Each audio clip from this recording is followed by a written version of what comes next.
বাবা, একটু আগে বিনিদিকে বললাম ঘর মুছতে, আর এর মধ্যে এরকম ঝকঝকে তকতকে করে ফেললো। ব্যাপারটা কি দেখতে হচ্ছে তো। তুমি কে বলেছো তোমাকে এটা দিয়ে ঘর মুছতে? কে আবার বলবে? এটা দিয়ে ঘর মুছলে তাড়াতাড়ি হয় আর খাটনিটাও কম হয়।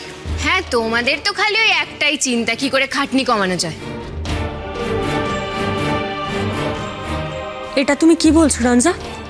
তোমরা যখন যা বলছো আমরা তো তাই করছি। তোমাদের কোন কাজটা হচ্ছে না বলো তো? থাক, তোমাকে আর পাকামো করতে হবে না গো। আর আপনাকে যে আমি জামা কাপড়গুলো দিয়েছিলাম কাচতে, সেগুলো কাচা হয়েছে? সে তো কখন কাঁচা হয়ে গেছে, এতক্ষণে বোধহয় শুকিয়েও গেছে রঞ্জা। আসলে ওয়াশিং মেশিনে কাচলে তো বেশি সময় লাগে না। বাবা, তোমরা তো দেখছি মজাতেই আছো। সব কাজ কি করে খাটনি বাঁচিয়ে করে নিতে হয় ভালোই শিখে নিয়েছো। আহা, শিখে নিতে দাও না রঞ্জা। ওরা যেমন জানে কি করে কাজে ফাঁকি দিতে হয়, আমাদেরও যে শেখা আছে কি করে ওদেরকে সারাদিন কাজের মধ্যে রেখে খাটাতে হয়, শেখা আছে। আজ থেকে এ বাড়িতে আমি বাইরের জুতো পরে ঘোরাফেরা করব। আমি বাইরের জুতো পরে ঘরের মধ্যে হাঁটাহাঁটি করব। ঘর নোংরা হবে, মুছে দেবে। আমার বাড়ির মেঝে যেন একেবারে ক্রিস্টাল ক্লিয়ার থাকে। কি মাথায় ঢুকলো? বোন আর বোনপোর দরদের সবাই থেকে গেলে এখানে দেখো কেমন লাগে। তুমি যত অত্যাচারী করো না অর্জুন মল্লিক, তাতে আমাদের কিচ্ছু যাবে আসবে না। তার কারণটা কি জানো? তার কারণ হলো আমাদের সকলের মধ্যে ঐক্য অটুট আছে।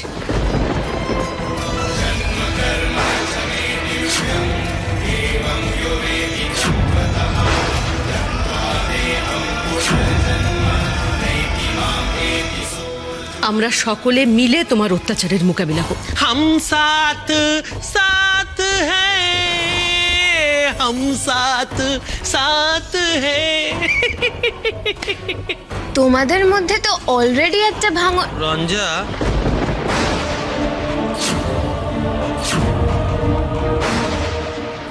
বেশি কথা বলা স্বাস্থ্যের পক্ষে ভালো কথা নয়, ভালো কথা নয়। ওকে ওদের কাজ করতে দাও, আমি উপরে যাই। আজকে ওটার কিছু নেই। আমার জুতোর দাগগুলো যেন খুব ভালো করে মোছা হয়। আমি চাই আমার বাড়ির মেঝে যেন একেবারে ঝকঝকে তকতকে হয়ে থাকে, যাতে নিজের মুখটা আয়নায় যেমন দেখতে পাও তেমন দেখতে পাও। কেমন? করুন, কাজ করুন, ভালো খাওয়া দাওয়া পাবেন।